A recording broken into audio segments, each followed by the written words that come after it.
Hi ನಮಸ್ತೆ, ನಾನು ನಿಮ್ಮ ಪ್ರೀತಿಯ ಸುಮಾ. ವೆಲ್ಕಮ್ ಟು ಕರ್ನಾಟಕ ಮಾಧ್ಯಮ. ನಾವಿವತ್ತು ಘಾಟಿ ಜಾತ್ರೆನಲ್ಲಿದ್ದೀವಿ. ಸೊ ಒಂದೊಂದು ಚಪ್ಪರದಲ್ಲೂ ಒಂದೊಂದು ವಿಶೇಷತೆ ಇದೆ. ಸೊ ಇವರ ಒಂದು ಚಪ್ಪರದಲ್ಲಿ ಏನು ವಿಶೇಷತೆ ಅಂತಂದರೆ ಇವರ ಒಂದು ಮಗುವಿನ ಬರ್ಡೇ ಇವತ್ತು. ಸೊ ಇವರ ಒಂದು ಮಗುವಿನ ಬರ್ಡೇನ ಜಾತ್ರೆಯಲ್ಲಿ ಅದು ಓರಿಗಳ ಮುಂದೆ ಇವರ ಚಪ್ಪರದಲ್ಲೇ ಸೆಲೆಬ್ರೇಷನ್ ಮಾಡಿದ್ದಾರೆ. ಎಸ್ಪೆಷಲಿ ಏನು ಅಂತಂದರೆ ಇವರು ತುಂಬ ಪ್ರೀತಿಯಿಂದ ಹಳ್ಳಿಕಾರ್ ಓರಿಗಳನ್ನು ಸಾಕ್ತಾರೆ. ಮನೆಯಲ್ಲಿ ಇವರೇ ಹಳ್ಳಿಕಾರ್ ಓರಿಗಳನ್ನ ನೋಡ್ಕೊಳ್ಳೋದು. ಸೊ ಒಬ್ಬ ಲೇಡಿ ಆಗಿದ್ರು ಕೂಡ ತುಂಬ ಇಷ್ಟಪಟ್ಟು ಹಳ್ಳಿಕಾರ್ ಓರಿಗಳನ್ನು ಸಾಕ್ತಾ ಇದ್ದಾರೆ. ಸೊ ತುಂಬ ಹೆಮ್ಮೆ ಅನಿಸುತ್ತೆ. ಬನ್ನಿ ಮಾತಾಡ್ಸೋಣ ಅವರನ್ನು. ಮ್ಯಾಮ್ ನಮಸ್ತೆ. ನಿಮ್ಮ ಹೆಸರು? ಮಧುಶ್ರೀ ಅಂತ. ಓಕೆ. ಸೊ ಪ್ರತಿ ವರ್ಷವೂ ಕೂಡ ನಿಮ್ಮನ್ನು ಘಾಟಿ ಜಾತ್ರೆಯಲ್ಲಿ ನೋಡ್ತಾನೆ ಇರ್ತೀವಿ. ಸೊ ಹೇಳಿ, ಘಾಟಿ ಜಾತ್ರೆ ಬಗ್ಗೆ ಹೇಳಿ. ಆ್ಯಂಡ್ ನಿಮ್ಮ ಮಗುವಿನ ಬರ್ಡೇ ಇವತ್ತು ಇಲ್ಲೇ ಸೆಲೆಬ್ರೇಷನ್ ಮಾಡಿದ್ರಿ. ಇವತ್ತು ಇರೋದ್ರಿಂದ ಘಾಟಿ ಜಾತ್ರೆ ಮಾಡಬೇಕು ಅಂತ ಮಾಡಿದ್ದೀವಿ. ಏನು ಹೇಳೋದಕ್ಕೆ ಇಷ್ಟಪಡ್ತೀರಾ? ಘಾಟಿ ಜಾತ್ರೆ ಅಂದರೆ ಗಂಡು ಜಾತ್ರೆ ನೋಡ್ತಾ ಇದ್ರಲ್ಲ ಮೇಡಮ್, ವರ್ಷಕ್ಕಿಂತ ವರ್ಷಕ್ಕೆ ಈ ವರ್ಷ ತುಂಬ ಚೆನ್ನಾಗಿ ಜಾತ್ರೆ ನಡೀತಿದೆ. ನಮಗೂ ಒಂದು ಖುಷಿ, ಒಂದು ನೋಟಿಸ್ ಆಯಿತು. ಪರವಾಗಿಲ್ಲ, ವ್ಯಾಪಾರಗಳು ಚೆನ್ನಾಗಿ ನಡೀತಾ ಇದ್ದಾವೆ, ಜನನೂ ಚೆನ್ನಾಗಿ ನೋಡ್ತಿದ್ದಾರೆ, ಜಾತ್ರೆ ಚೆನ್ನಾಗಿ ಆಗ್ತಿದೆ. ಒಟ್ಟು ಎಷ್ಟು ಜೊತೆ ಇದೆ ಹೋರಿಗಳು? ಇದು ವರ್ಷದಲ್ಲಿ ಘಾಟಿಲಿ ಇದೇ ಜಾತ್ರೆಲ್ಲೇ ಕಟ್ಟಿದ್ವಿ.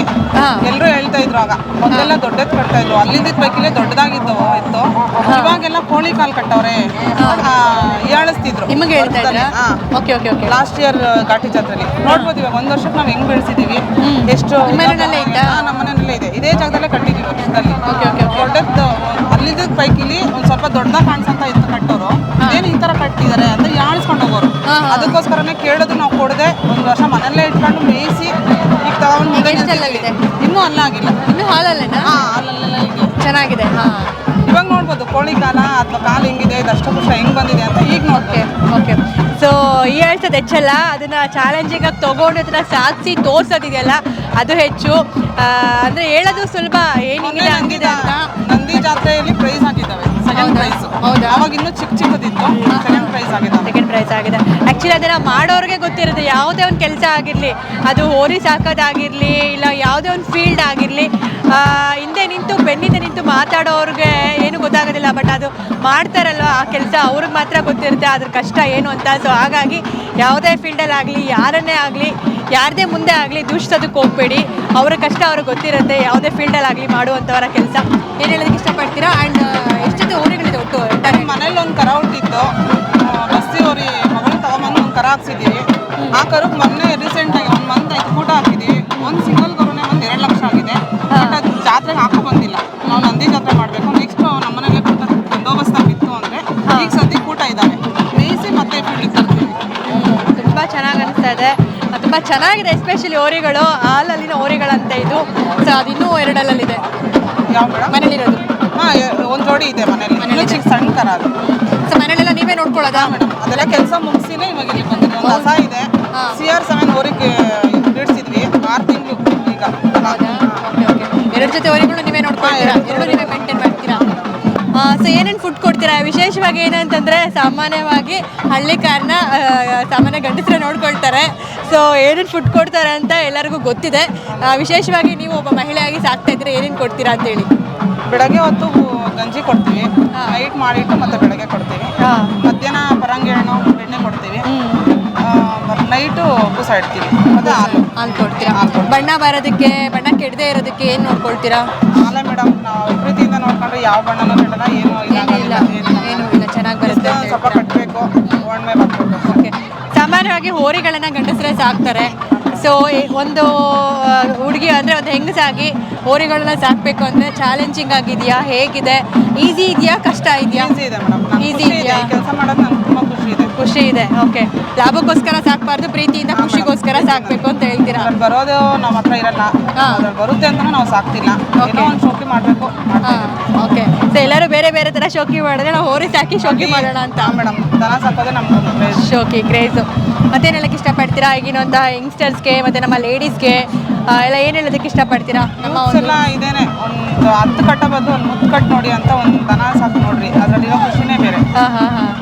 ಬೇರೆ ಬೇರೆ ಶೋಕಿ ಎಲ್ಲರೂ ಮಾಡ್ತಾರೆ, ಗಾಡಿ ಶೋಕಿ ಮಾಡ್ತಾರೆ, ಅದು ಇದು ಅಂತೆಲ್ಲ ಮಾಡ್ತಾರೆ. ಹೋರಿಗಳನ್ನ ಇಟ್ಕೊಂಡು ರೋಡಲ್ಲಿ ಹೋಗ್ತಾ ಇದ್ರೆ ಅದ್ರ ಕ್ರೇಜೇ ಒಂಥರ ಚೆನ್ನಾಗಿ ಅನ್ಸುತ್ತೆ. ಓಕೆ. 4 ಜನ ಬಂದು ಮನೆ ಹತ್ರ ಬಂದು ನೋಡ್ಕೊಂಡು ಹೋಗ್ತಾರಲ್ಲ, ಅದ್ರ ಖುಷಿನೇ ಬೇರೆ. ಮತ್ತೇನು ಹೇಳ್ತೀರಾ? ಜಾತ್ರೆ ಬಗ್ಗೆ ಏನು ಹೇಳ್ತೀರಾ? ಜಾತ್ರೆಯಲ್ಲಿ ಎಲ್ಲ ಸೌಕರ್ಯಗಳೆಲ್ಲ ಹೇಗಿದೆ? ತುಂಬ ಚೆನ್ನಾಗಿದೆ ಮೇಡಮ್ ಈ ಸರಿ. ಈ ಒಂದು ಸ್ವಲ್ಪ ವೆಹಿಕಲ್ ಅಷ್ಟೇ ತೊಂದರೆ, ಅದು ಬಿಟ್ಟರೆ ಇನ್ನೆಲ್ಲದರಲ್ಲೂ ಚೆನ್ನಾಗಿದೆ. ಕರೆಂಟು, ನೀರು ಮೇಡಮ್ ಎಲ್ಲ ಚೆನ್ನಾಗಿದೆ. 10 ವರ್ಷದಿಂದ ಜಾತ್ರೆಗೆ ಬರ್ತಿದ್ದೀರಿ. 12 ವರ್ಷದಿಂದ ಅದು ಮುಂಚೆ 2 ವರ್ಷ ನೋಡಕ್ ಬಂದಿದ್ವಿ. ಅವತ್ತಕ್ಕೆ ಇವತ್ತು ಹೋಲಿಸ್ಕೊಂಡ್ರೆ ಈ ಸಾರಿ ಭಾರಿ ಮೇಡಮ್. ಮೊದಲು ಅಲ್ಲಿ ಸೆಂಟ್ರಲ್ ಕಟ್ತಿದ್ವಿ ಕುದುರ್ಗೆರೆ ಅವರು ಕಾಂಪೌಂಡಲ್ಲಿ. ಅವರು ಇವಾಗೆಲ್ಲ ಕಾಂಪೌಂಡ್ ಇಟ್ಟಿದ್ದಾರೆ, ಅಲ್ಲೆಲ್ಲ ತೋಟ ಮಾಡೋರೆ. ಅದರಿಂದ ಇಲ್ಲಿ ಕಟ್ತಾ ಇದ್ದೀವಿ. ತುಂಬಾ ಖುಷಿ ಇದೆ. ಹಾಂ ಮೇಡಮ್. ಮತ್ತೇನು ಹೇಳ್ತೀರಾ? ಎಲ್ಲ ಜಾತ್ರೆನೂ ನೋಡಿದ್ದೀನಿ. ಒಟ್ಟಿನಲ್ಲಿ ಇನ್ನೊಂದು ಖುಷಿ ಏನು ಅಂತಂದ್ರೆ ನೀವು ಎಲ್ಲ ಜಾತ್ರೆ ವಿಸಿಟ್ ಮಾಡ್ತೀರಾ. ಸೊ ಘಾಟಿ ಜಾತ್ರೆ ಮಾಡಿದ್ರು ಕೂಡ ಬೇರೆ ಜಾತ್ರೆಗಳು ವಿಸಿಟ್ ಮಾಡಿ ಬೇರೆ ಜಾತ್ರೆಗಳು ನೋಡಿಲ್ಲ, ಬೂಕನ್ ಬೆಟ್ಟ ನೋಡಿಲ್ಲ. ಈ ಸಲ ಅದನ್ನು ವಿಸಿಟ್ ಮಾಡಿ. 2 ಜಾತ್ರೆನೂ ಕೂಡ ತಪ್ಪದೆ ಎಲ್ಲ ಜಾತ್ರೆಗಳೆಲ್ಲ ಸಿಗ್ತಾರೆ, ಎಲ್ಲ ಜಾತ್ರೆಗಳು ವಿಸಿಟ್ ಮಾಡ್ತಾರೆ. ತುಂಬ ಖುಷಿ ಅನಿಸುತ್ತೆ. ತುಂಬ ಪ್ರೀತಿಯಿಂದ ಹೋರಿಗಳನ್ನು ಸಾಕ್ತಾರೆ. ಸೊ ಇದೇ ರೀತಿ ಬೇರೆ ಎಲ್ಲ ಕೂಡ ಮಹಿಳೆಯರು ಕೂಡ ಈ ಕ್ಷೇತ್ರಕ್ಕೆ ಬನ್ನಿ, ಹೋರಿಗಳನ್ನು ಸಾಕಿ ಪ್ರೀತಿಯಿಂದ ನೋಡ್ಕೊಳ್ಳಿ. ಸಾಕಷ್ಟು ಇದನ್ನು ಬೆಳೆಸೋಣ ಅಂತ ಹೇಳೋದಕ್ಕೆ ಇಷ್ಟಪಡ್ತೀನಿ. Thank you. ನಿಮ್ಮನ್ನು ನೋಡಿ ನಮ್ಮ ವೀಕ್ಷಕರಿಗೆ ತುಂಬ ಖುಷಿಯಾಗಿರುತ್ತೆ. ನಿಮ್ಮಿಂದ ತುಂಬ ಜನ ಇನ್ಸ್ಪೈರ್ ಆಗಿರ್ತಾರೆ. Thank you so much. Thank you. And ಇದೇ ಒಂದು ಚಪ್ಪರದಲ್ಲಿ ನಮ್ಮ ಹಳ್ಳಿಕಾನಲ್ಲಿ ಸಾಕಷ್ಟು ಹೆಸರು ಮಾಡಿರುವಂತಹ ರವಿ ಪಟೇಲ್ ಸರ್ ಇದ್ದಾರೆ. ಆ್ಯಂಡ್ ಅವ್ರ ತಮ್ಮ ಕೂಡ ಬಂದಿದ್ದಾರೆ. ಅವರು ಕೂಡ ಎಲ್ಲ ಜಾತ್ರೆಗಳು ವಿಸಿಟ್ ಮಾಡ್ತಾರೆ. ನಮ್ಮ ಘಾಟಿ ಜಾತ್ರೆಗೂ ಕೂಡ ಬಂದಿದ್ದಾರೆ. ಬನ್ನಿ ಅವ್ರನ್ನ ಕೂಡ ಮಾತಾಡ್ಸೋಣ. ಸೊ ಇಲ್ಲೇ ಹಿಂದೆಗಡೆ ಮಾತಾಡ್ತಾ ಇದ್ದಾರೆ, ಕೂತಿದ್ದಾರೆ ಇವರ ಚಪ್ಪರದಲ್ಲೇ. ಸೊ ಬನ್ನಿ ಅವರನ್ನ ಮಾತಾಡ್ಸೋಣ.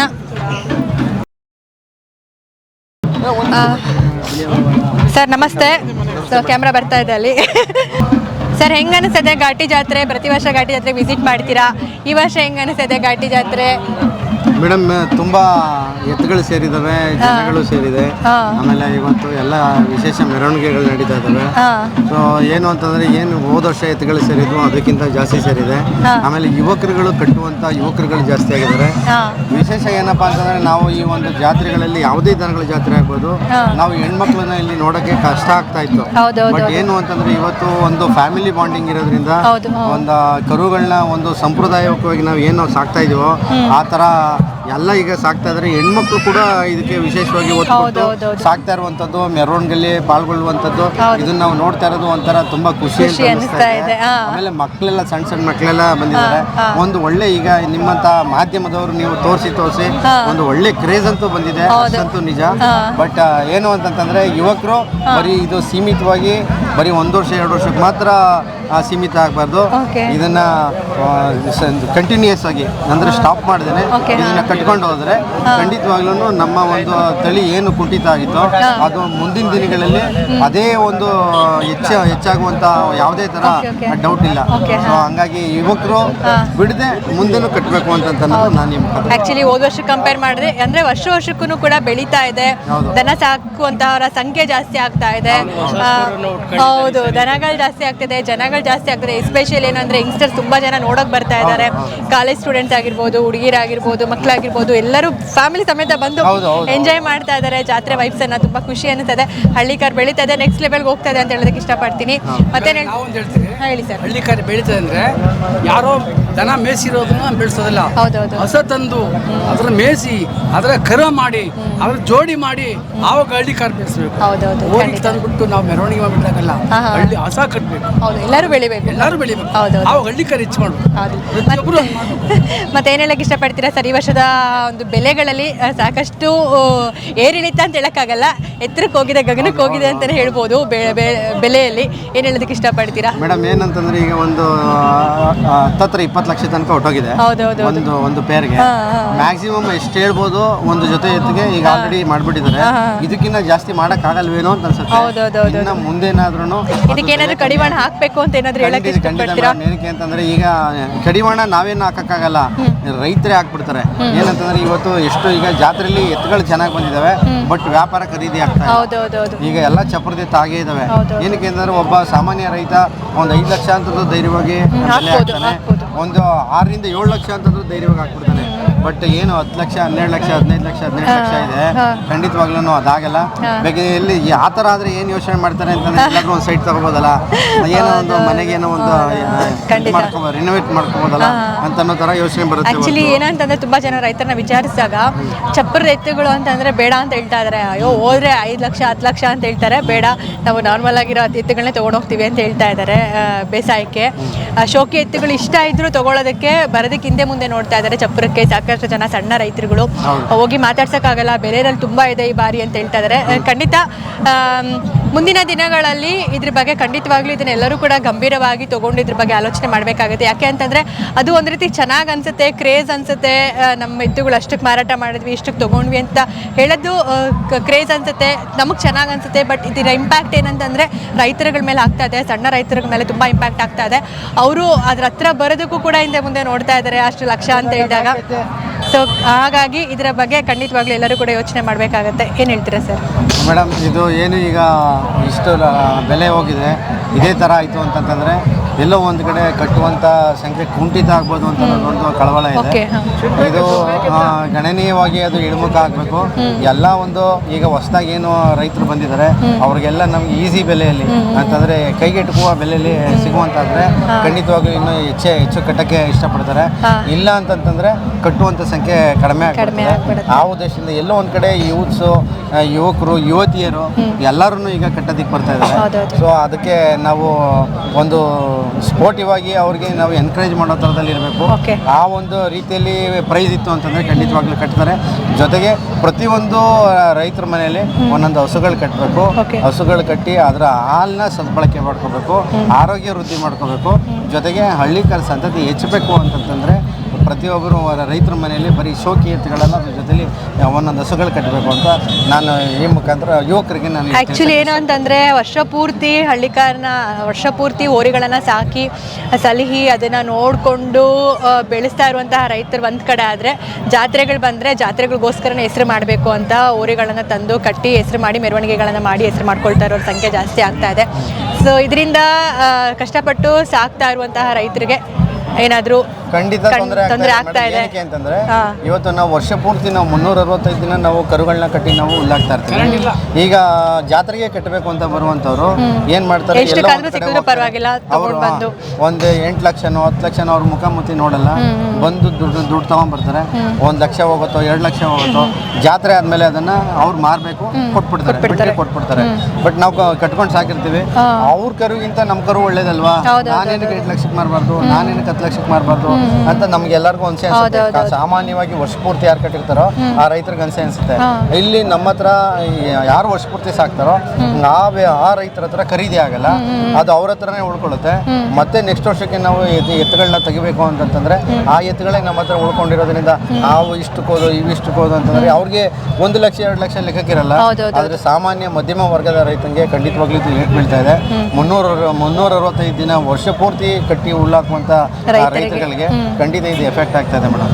ಇದು ಕಡಿಮೆ ಆಗಬೇಕು, ವರ್ಷ ಪೂರ್ತಿ ಸಾಕುವಂತೆ ಆಗಬೇಕು, ಬರೀ ಜಾತ್ರೆಗೆ ಮಾತ್ರ ಸೀಮಿತ ಆಗಬಾರ್ದು ಅಂತ ಹೇಳಿ ಖಂಡಿತವಾಗ್ಲೂ ಇದನ್ನ ಎಲ್ಲರೂ ಕೂಡ ಗಂಭೀರವಾಗಿ ತಗೊಳ್ಳಿ. ವರ್ಷ ಪೂರ್ತಿ ಸಾಕುವಂಥವರ ರೈತರು ತುಂಬಾ ಜನ ಇದ್ದಾರೆ. 365 ದಿನ ಕೂಡ ಅದಕ್ಕೆ ಹುಲ್ಲಾಕಿ, ನೀರಾಕಿ, ಮೇವು ಹಾಕಿ ಅದನ್ನ ಕಷ್ಟಪಟ್ಟು ಸಾಕಿ ಮನೆಯಲ್ಲಿ ಮಕ್ಕಳಂತೆ ನೋಡ್ಕೊಂಡು ಅದನ್ನ ಸಾಕಿ ಸಲಹಿ ಜಾತ್ರೆಗಳಿಗೆ ಅಂತಾನೆ ಪ್ರಿಪೇರ್ ಮಾಡಿ ಅದನ್ನ ಬಣ್ಣಕ್ಕೆ ಇಡದೇ ಇರೋ ಹಾಗೆ ಜಾತ್ರೆಗಳಿಗೆ ವಿಶೇಷವಾಗಿರುವಂತಹ ಫುಡ್ಡನ್ನು ಕೊಟ್ಟು ಅದನ್ನ ನೋಡಿಕೊಂಡು ಜಾತ್ರೆಗಳಿಗೆ ಮನೆ ಮಕ್ಕಳಂತೆ ರೆಡಿ ಮಾಡಿ ಅದನ್ನ ಕರ್ಕೊಂಡು ಬರ್ತಾರೆ. ಸೊ ಅಂತಹ ರೈತರಿಗೆ ಬೆಂಬಲವನ್ನು ಕೊಡಿ.